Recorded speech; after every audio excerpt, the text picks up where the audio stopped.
Hi, Vineeta. Welcome and thank you so much for your time with us today. In the interest of our viewers, would you please introduce yourself? Yeah, so hi Anush, thank you very much first of all for inviting me to this platform. I think what you are doing is really a great service to the entire journalism community. So thank you for that. Yeah, so my name is Vineeta Kumar, now Tiwari, VK Tiwari, you can call me. So I am currently associated with zmediasindia.com, which is a portal, news portal, and that covers wholesome variety of news about India and whatever is happening in the country. I actually look after their entertainment vertical, entertainment and lifestyle. I've been in the industry for a little more over 7 years, so it's going to be 8 years soon next year. So yeah, that's about it. I've covered. I've worked with Indian Express in the past. I worked with Catch News. I worked with India TV News. I have also been associated with a print magazine, print wedding magazine. So yeah, it's been a very fulfilled journey so far. I have been a movie critic. I have been a camera person also. I've been a reporter. I've been a news writer. I've led the teams. So it's I've explored actually everything. So it's been a really nice journey, and I'm really fortunate. So yeah, that's it. That's great. You have a really diverse set of experiences on your hand. So, yeah, that's great. It seems like you have a really diverse set of experiences on your hand. Have you managed the entertainment beat throughout your career, or have you taken up other beats as well? No, no. So no. What are you trying to like? Are you asking me? Have I worked in other fields also and have covered other sections also? Yeah. Yeah, no, no. So I started my career with a magazine, which was a wedding magazine, so which was more into a lifestyle space. And then I got an opportunity with India TV News. So I have already I've always been writing entertainment. So yeah, Right. news. I would say not entertainment, entertainment news. Yeah. Right, so that plays really well into our first question, where although entertainment is taken as a beat in the industry, a lot of the purists don't consider it to be news. So, what are some basic Yeah. misconceptions that you might have heard throughout your career, and how would you debunk them for the readers and for the industry members as well? Thank you, Anuj. You have asked this actually. There are a lot of misconceptions. I have heard people telling me that you guys just chill. What do you do? You watch a few movies, you talk to a celebs, get a few pictures clicked, and it just chill is the basic word I ever heard most of the time. I tell you, it's not chill. It's not at all chill. Entertainment journalists, I mean, of course, there's a lot that journalists also need to do to make sure that they're taken seriously. But I tell you something from personal experience. Entertainment as a beat is a very difficult and a very diverse beat. Why? Because everybody understands it. You don't need a rocket science to understand entertainment news. You would be able to watch cinema, watch a certain movie without knowing about the director. So you don't need your homework there. So it's the most relatable, most connecting beat that people can associate themselves to. So that's one thing. Misconception, when you it's not just about watching a movie and writing about it. You have to see that how that movie is making an impact in the socio cultural dynamic, the society that you're living in. Does it represent that? What kind of changes does it bring? Is it your voice? We say that cinema is a reflection of a society that you are living in. You have to analyze that. What we do is, and I'm really proud of that, we watch a movie because we want to tell you whether it's worth your time or not. We are there to bridge that gap. uh, and it's really hard to watch a 3 hours long movie and then spend another 3 hours immediately to write about it. Okay, so it's really hectic and it's really exhausting. The second thing I've heard is that, as I mentioned, that what do? You interview celebs, you get pictures clicked. I do not think that people realize it's not like I'm calling up Shahrukh today and saying that, tomorrow let's meet up and let's have a chat, Shahrukh, at 9. It doesn't happen like that. Even to interview any celebrity or anybody, any prominent figure, there are so many levels that you need to cross. There's so many people you need to talk to. There's so many people you need to make understand what you want. Why do you want to interview a certain celebrity? Because suppose, and I'm talking from my experience, when I interview somebody, it's not out of a wholesome PR activity, okay, Anuj.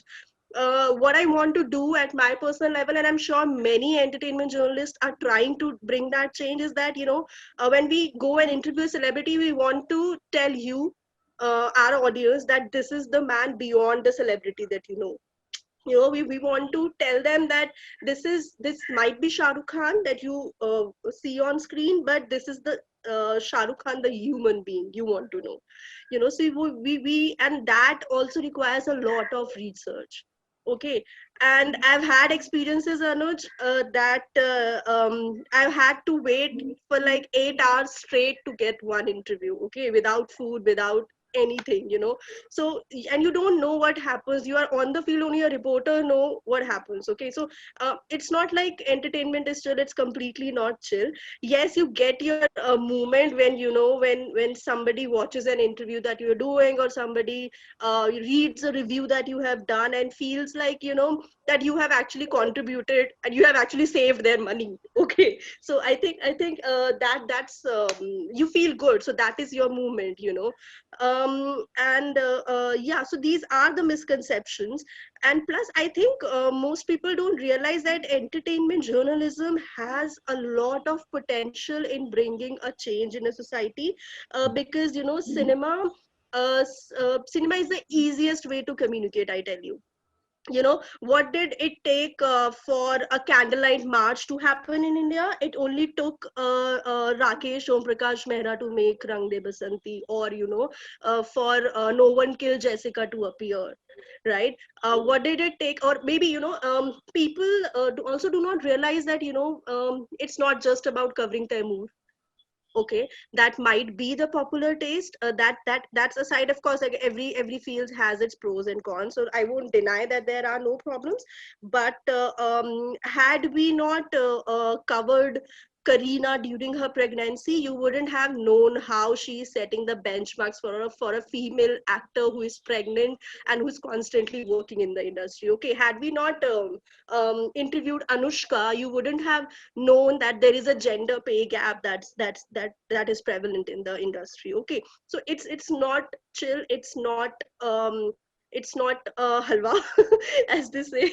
It's not. It is a pure business, but yes, there is an issue. Journalists need to understand that, they need to come up with a lot of research. They need to do something so that people can take them seriously. So that is the requirement. Yeah. So if I could answer your question, I hope I did. I think the biggest takeaway here is that entertainment is also a serious business, and Absolutely.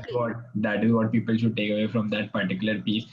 So, Hmm. but as you said, that entertainment beat is something which is the most relatable with people, whosoever reads content Yeah. on, and with the fact that the people being interviewed are also very active on social media and they use social media as the tool that it is, then how Yeah. does entertainment media add value? Because the followers of that particular person already know almost anything that the person has to say to a public forum via their own Yeah. platform. How does Hmm. entertainment beat or an entertainment journalist adds value to that?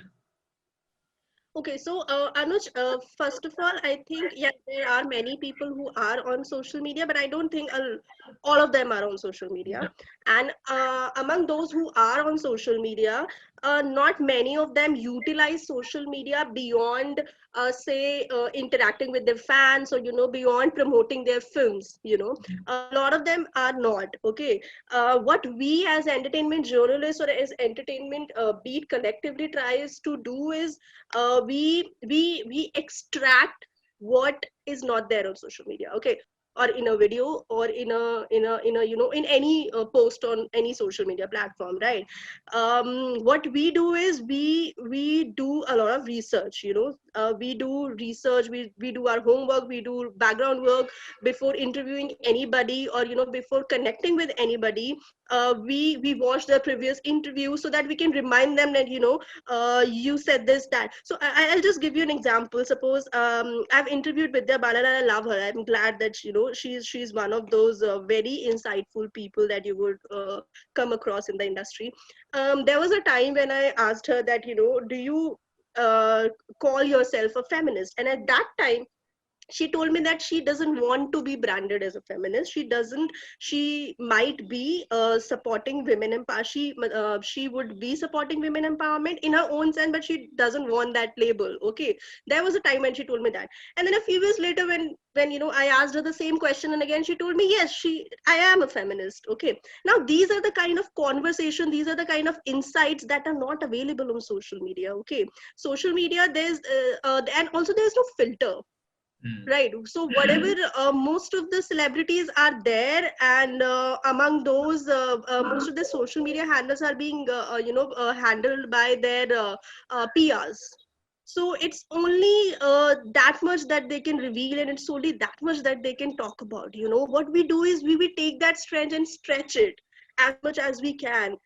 And to present the even more true picture for our audience. Okay, as I said that the examples that I took earlier, Anuj, that Karina wouldn't have talked about how much she's working during pregnancy, or Anushka wouldn't have talked about gender pay gap only through social media, or maybe Salman wouldn't have received so much of criticism for that statement that he made, the rape statement that he made, that was really unfortunate. If the journalists weren't there to report it, that could have just been curbed in by their PR activities on social media. So what we do is we extract those things out to tell you that these are also the issues that is industry facing. And these are the people who are they are no different.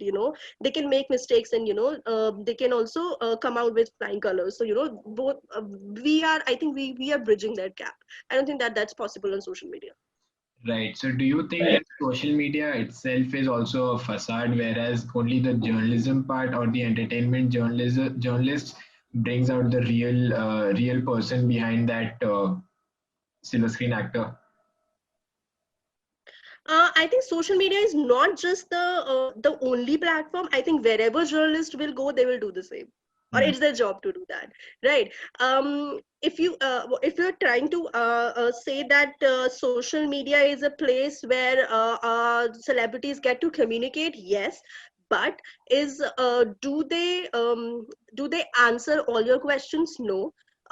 Do they represent a wide variety of social cultural issues there on social media platform? No, they don't do that. You need a career, right? You need a middleman to convey your issues, to communicate your questions to them. And that's where our job comes. So suppose, say, Sonam Kapoor comes up with a, or maybe Alia Bhatt comes out with a movie, say, oh god, I forgot the movie name.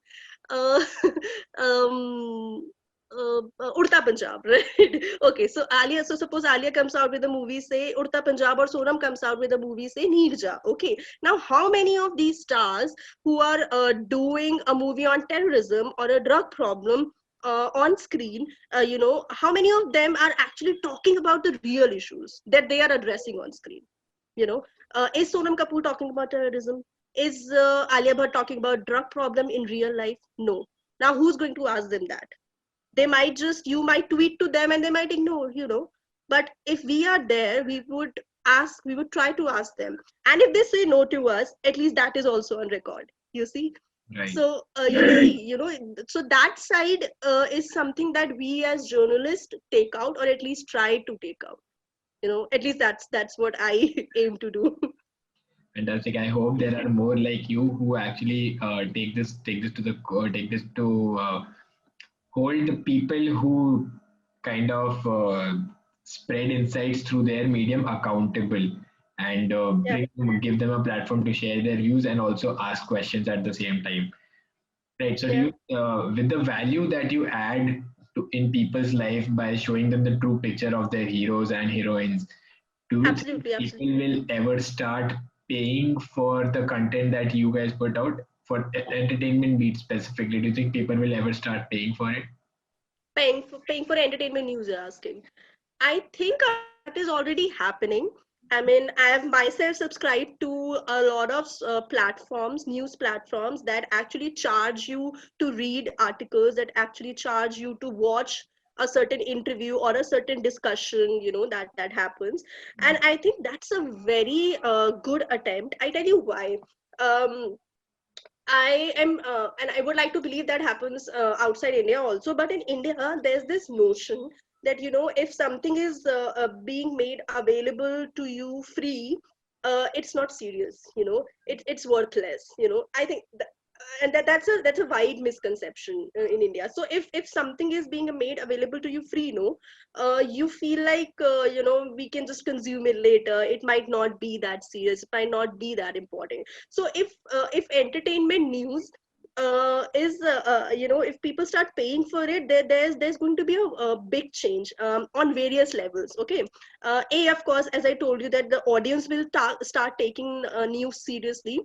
Second, and I believe that is definitely going to happen, is that journalists will also start taking themselves seriously, because once that somebody is paying you for your one article, you would rather pay more attention to the kind of homework you are doing in curating that article, because you are now more answerable. It's not just the company, right, who's paying you.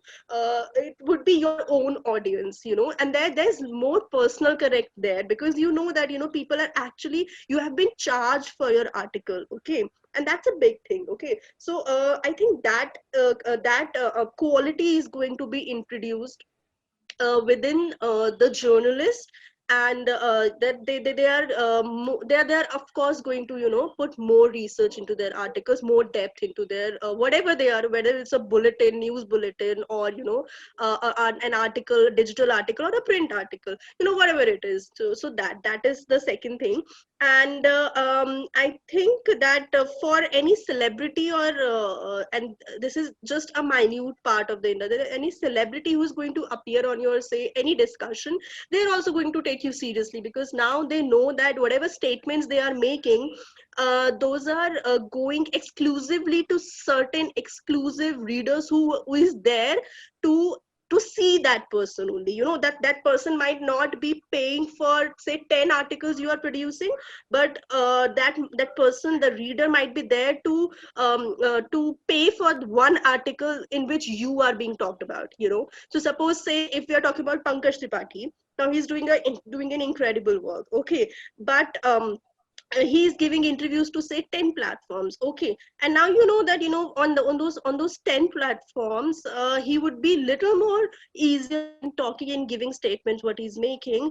But on that one platform, there he knows that the audience is being charged to watch him, he would make little more careful statements, because he knows that the person is there only to see him. So I think it's going to help everybody who is associated in the industry, with the industry. Right. So, if continuing with your example, if Pankaj Tripathi becomes a little more cautious about his words in front of people who are paying to read your article, do you think that's Yeah. good or that's bad for journalism as a whole? No, I think it's good. What I meant was that being careful doesn't mean that you are curbing yourself from saying what you should. What I mean is that the star will also put equal efforts in doing equal amount of research when they are coming to the interview. So it's not going to be. So I tell you, I don't know, Anuj, if you are familiar with it, how interviews happen. That they have this set date in which they have got like 5 6 media houses together, and then they have lined up the interviews, and the interviews are happening back to back. Okay, now if you know that among those 10 people who are interviewing you, this one person is actually charging the readers for my statements, now you'll be more careful, and you'll be like you would not sound foolish there. You would you would excuse yourself, you would take a few seconds more to answer that question, so I think that attention is required, and I believe that that's a good thing. Right. Hmm. So considering that and other factors, I believe journalism as a whole, as if we know it, is changing rapidly. Like stories Hmm. and incidents are now being molded to actually feed the TRPs, and there are so many other buzzwords that I can use for this question, but I'll keep it to that. So keeping Yeah. in mind that, do you think that the editorial filters in journalism have changed over time? I would like to believe that the filters haven't changed, Hmm. but what I can say is that the process has changed, because earlier, I mean, I'm just 8 years new into the industry, but what I know from my seniors is that earlier they used to, again, I'm coming back to what I said, that they never used to do their research on the internet. Okay, Hmm. so now what is happening is that we are in more of a speed business, and I'm talking this across mediums. Okay, Right. there's this race of breaking the news first, which wasn't there earlier, because you were not getting your news. The source was not the internet. The Right. source was your own ground reporter who was there, who was talking to people, who has to confirm it. And I'm glad a lot of media houses today also are following that practices. I won't like to name them, I think everybody knows. And I think some of them are still following that practice. And but mostly in digital business, because I am associated with digital business, that's not the practice. That's not the larger practice that we do here. So that is one change that has happened, and that is, I think, there is what I believe filter is required. Okay, because I don't think, I mean, today you won't be required to visit some places to confirm a story, but at least you can make a few calls, and do not you're not supposed to rely on just your basic Google search. But that's what happening, Anuj, unfortunately, that it's more about who can do a better research on Google in less time. Right. So yeah, so that is the problem today.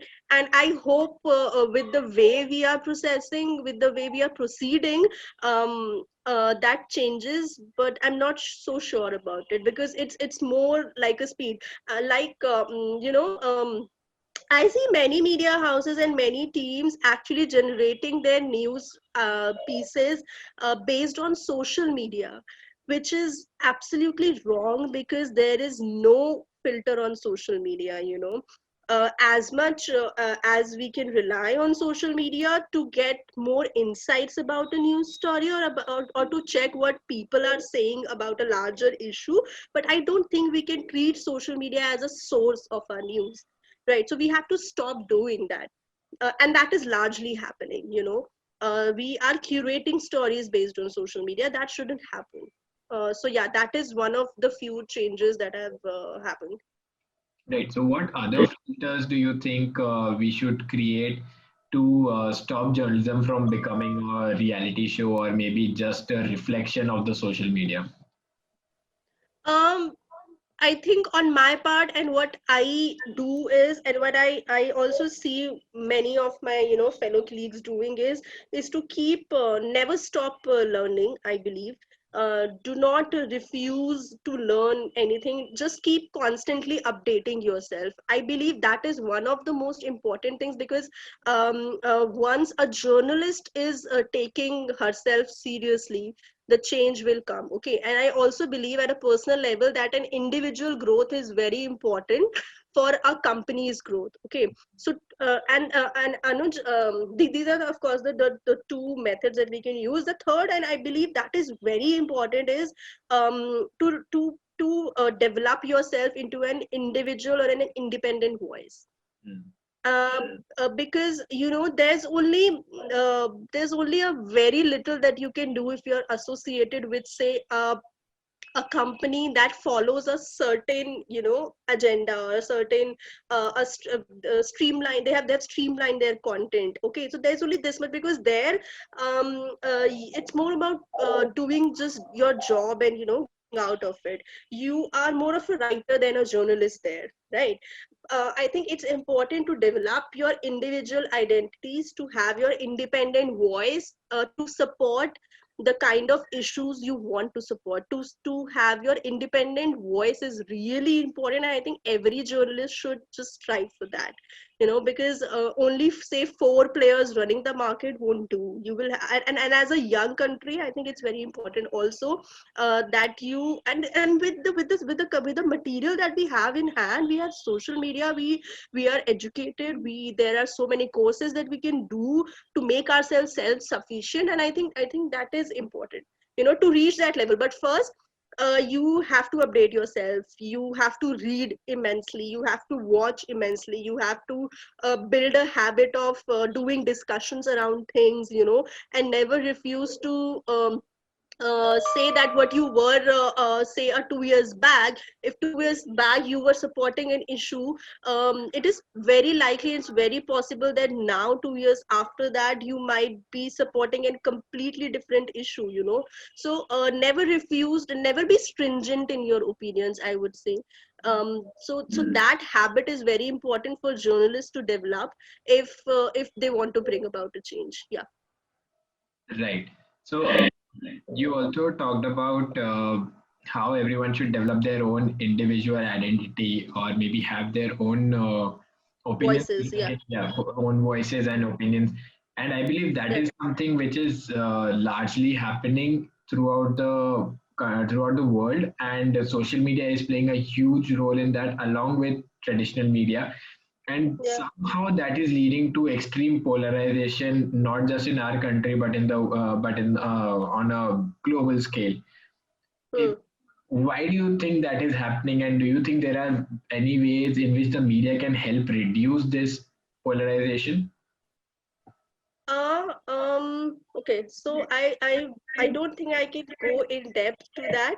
Uh, but I would like to tell you that yes, there is polarization, Hmm. and it's evident. It's so evident, nobody can deny. And it's impacting the way we consume news and the way we produce news also. But I think, you know what, Anuj, I think the remote and the conclusion, the solution is in the hands of the viewer, the reader, the audience actually. If they start rejecting this, no, I don't think it's going to be curated. Hmm. I tell you why. Because we know that, media today or journalism today is more of a corporate business, is more of a traffic churning thing. It's more to get more views, more eyeballs. It's more of it's a business now. Okay, so once you face or you suffer a loss in something, no, suppose you are running a bulletin and you are ignoring a flood that is happening somewhere, that has happened somewhere, and you are covering an alleged suicide, and but you are not giving attention to something which is extremely important and a part of the country which extremely needs your help, and you're not paying attention to that. I believe the person should just switch on that channel, or just switch off that channel, and maybe just switch off the TV. Polarization is there, but I think the remote, the solution is in the hands of the audience here, in the hands of the viewers, in the hands of the readers. Because once you start rejecting this, and this is something that Mr. Bachchan also told me in one of the interviews. I'm so glad that I can remember this at the right time. He said something like, that you stop making, you stop encouraging bad cinema, and we'll stop making it. Okay, so it goes same for the kind of journalism that we are seeing today. That you stop making them the highest TRP gainer channels, and they will stop giving you trash. You can always change the channel, you can always switch off the TV, and maybe discuss. Now you have social media, just discuss, have more complaints about it, discuss how a certain channel or a certain newspaper maybe ran a headline that was absolutely insensitive. Like I remember a certain newspaper when the Babri Masjid demolition case judgment was pronounced. I remember one of the newspapers that the headline was so insensitive, and it said two parts to Hindu and one part to Muslim. It was extremely insensitive. I felt it. it was insensitive. So what do? You write to the the newspaper, you talk about it, and you mention that this was the brand who actually went on to report something so sensitive in a very insensitive manner. You start rejecting it. I think rejecting is a very strong word. Once you start doing that, there would come a time, maybe not now, but after a few days, after a few weeks, in a year or two, there would come a time when this would be minimized, this would be reduced, and you will see that happening. So I think the solution is in our own hands. I mean, as in our own hands, I'm not talking as a journalist, I'm talking as a consumer of that news. Yeah. Right. And you talked about how journalism has now become a business, and so to grab eyeballs, to grab TRP, to grab clicks. Uh, Entertainment is the beat, I believe, which gets the most clicks, as you said, because it's the most relatable and people are most interested in that. Uh, Yeah. First, is that correct? And secondly, what percentage of an organization's ad revenue or total revenue comes from entertainment? Yeah.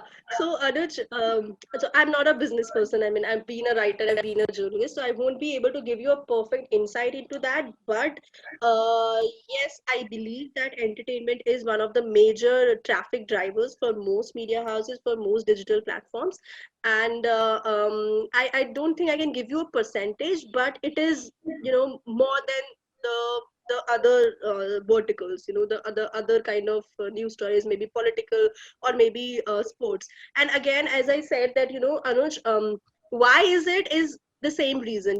A person who is maybe living in a remote village can also understand what Shah Rukh Khan is saying in a movie, or what Rakesh Om Prakash Mehra or Abhansali is trying to say, communicate through a movie, without doing the research about that movie. You don't need to know about Padmavati to watch Padmavati. You don't need to know about, say, our freedom fighters to watch Rang De Basanti. Whereas, if you are consuming an article about Bihar election, you should know who is Nitish Kumar.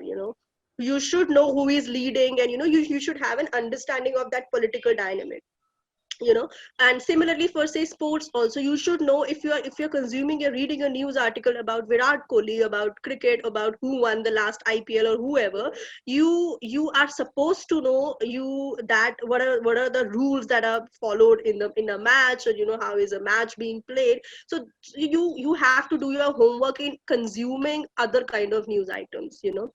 Whether this is like, it's the easiest use that you can consume when it comes to entertainment. Just don't need anything, you just need to read it, and just forget about it if you want to. But I also believe, and I think that's the beauty of many entertainment journalists, I believe. And I've seen and I've observed the biggest of entertainment journalists, that the quality of making things simpler for the reader, because they understand that entertainment is a very simple, communicative channel, right? So they know that they have to make it simpler so that there is a wider reach. So I think that is the biggest factor why entertainment is the biggest traffic churner, or whatever you want to call it. An area that gives the maximum numbers to any digital platform, or any channel for that matter. Right. Um, because it gives the maximum traffic, and it is also the most glamorous beat that is possible. Yeah. I believe the journalism houses or media in itself is becoming so glamorized and so attracted to this beat that other other important issues are being sidelined. We saw a very extreme example of this a few months back when the whole Sushant Singh Rajput debacle unfolded in front of our eyes. Yeah. What do you think led to that? I understand that's an extreme case. That is not something that happens on a No, no, daily. I agree with you that that's the example actually I also gave, Anush, that while Sushant was happening, there was also a flood that was there in Assam, northeast part of India, that not many media houses covered, or maybe if they covered, they actually they covered for, like, newspapers, they may be covered in, like, say, third or fourth page. Whereas that could have been and that should have been the major bulletin, the primetime news running on major channels. That did not happen. That is very sad, Anuj. That is really very sad. Yeah, so I'm sorry. What was your question? Completely fine. So that brings me to the question: do news channels or media houses, for that matter, show people what they want to see, or show people what they should see? Definitely, they show people what they want to see. You Hmm. know, there. No, I tell you what is happening. So the balance is there, but that is not the right balance, Anuj. Okay. You know, the proportion is very haywire. Okay, so like if you consider the same example, you have Sushant running in almost every bulletin, like leave prime time, that is of course the prime time news also, but that is being covered in every other bulletin also on news channels. Okay, um but there would be a report about the, say, Assam floods, but that would be like a little, say, a ticker somewhere, or just being layered into Sushant Singh's news, and there's also one news that's happening. Okay, I think the proportion is very less there. The kind of news that they should give to the audience is less, and the kind of news that the audience want to see is more, right? And that is why I said that, the remote is in your hands. Hmm. You start rejecting, you start asking for better things. Once you start asking it, they will give you that. Again, it's a circle, no, Anuj? I mean, they are giving you that because once they showed it, suppose a certain channel ran Sushant Singh for like 5 days, and other channels did not. Okay, now what is going to happen? The TRP of that one channel is going to be increased, right? Now, this is the problem that we are suffering with today, because you see, what are the other channels going to do? They might just resist themselves from airing that news for, say, 7 days, 5 days, but after that they will also do that because again it's a TRP business, right? They will have to resort to doing that. Maybe they will reduce the amount of Sushant's coverage. Like, I know a channel, Anuj, who wasn't airing a lot about this suicide because alleged suicide, because honestly there are also many factors when you report about a certain suicide case. It tends to trigger other people with suicidal tendencies. Okay, so that is the kind of filter that many news channels and many digital platforms were maintaining, but once they saw, maybe after a month, that this is what is people are talking about, this is what people want to know, now they will have to go to that path. So they are left with no other option. I'm not saying that they are very innocent people, and they are doing it that by beating their hearts and soul, no. But the more responsibility, the onus of getting, of consuming quality news is more on the audience than on the journalist. I believe that. Right. Okay, so what are some of the steps that people should take to make sure that they get such quality content all the time? Apart from rejecting and apart from asking the journalists for the same, what are some other steps that they can take to make sure that they are not reading fake news or reading propaganda, hate, and just identifying or making sure that they are consuming quality content? They need to understand that India is a very diverse country, and whether or not they accept it, there are going to be dissent. There are going to be people who do not agree with their issues, who do not agree with the issues that they support or they stand for. I think that kind of sensitivity needs to be built, and how would that be built? By talking, by discussing, by educating yourself. Okay, if you want to reject a certain kind of news, you should know that that kind of news is something that you are not supposed to consume.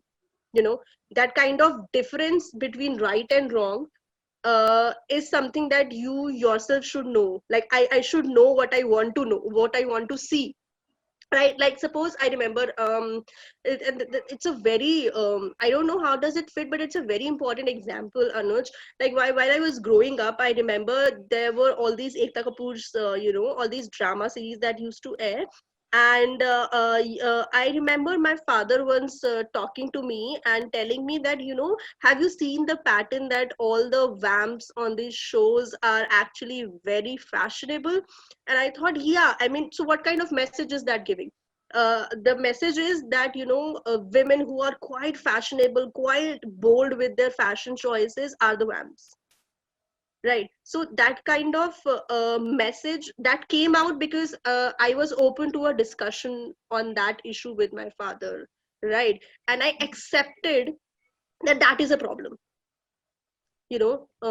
So you have to be open to discussions. You have to understand you have to know what you want to see. For something to reject, you should know that you want to reject it, that is a wrong thing. If you won't acknowledge a problem, if you won't acknowledge a situation you don't want to face, you won't be able to reject that. So that is something, and I think that that's where government's role also comes in.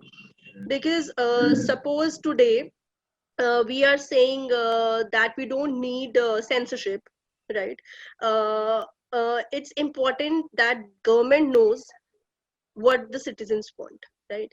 Now the government knows that we don't require censorship, that the audience is not ready to see the content which is censored, but the government will, again go ahead and go with it and do it. They will still censor the films, they will still go on and use various tools to censor the content online. So I think government's role is also very important to know what the citizens want, and the citizens' role is also very important in knowing what they want and what are the right channels they can use to make their voices heard. I mean, I don't think that just writing about it on social media is enough. I think going through the right channels is very important. Making your voices heard is very important. Before rejecting any content, it is important that you know that you want to reject that content. Yeah. Right. So, as we come to the close of this, I would like to run a rapid fire round of sorts where I have three requests which you have to fulfill in one liners, or basically three questions which you have to answer in one liners. Oh, interesting. Okay. Right. Those are the kind of things that I do in my interviews. I never saw this day coming. Yeah. Yeah. Give you some taste of your own medicine. I'm sorry, I did not hear that. I just wanted to give you the taste of your own medicine, how people you interview. Thank you. Thank you. Thank you. Thank you. Yeah. Right. So, an advice to an upcoming journalist, someone who's just starting out or maybe is in still college. Okay. Never stop learning. Right. Never stop learning. Okay. Uh, a request to your colleagues. Be more sensitive to your colleagues and respect their time. Okay. And an advice to a social media news consumer. Sorry, social media? News consumer. News consumer. There's no news on social media. It's only opinion. Fantastic. One of the best answers that I have received. And that is all. Thank you so much for your time. It was amazing. I had some brilliant insights. I got some brilliant insights into, especially into the entertainment beat. Uh, Personally, I am open to sharing that my respect for entertainment beat has gone up leaps and bounds. Thank you. And I hope that by after seeing this, people also realize that entertainment is a serious business, and social media and entertainment are not flips of the same coin. But entertainment journalism is something which adds values in people's life and should be taken seriously. Absolutely. Thank you, Anuj. And I feel I'm so glad that we had this chat. And I mean, this is the kind of discussion that I normally have with people around me, within family, maybe friends, or maybe few colleagues who can relate to what we suffer, or, what we go through as entertainment journalists. But I'm so glad that this is going to be out, and people are going to see this. And if there are any questions from any reader or any viewer, I would be glad to answer them, and it would be ready to clear more misconceptions. And I hope I made sense. So thank you very much, Anuj. I had a lovely time. Thank you. It was a pleasure. It was a pleasure having you. Thank you so much for your time.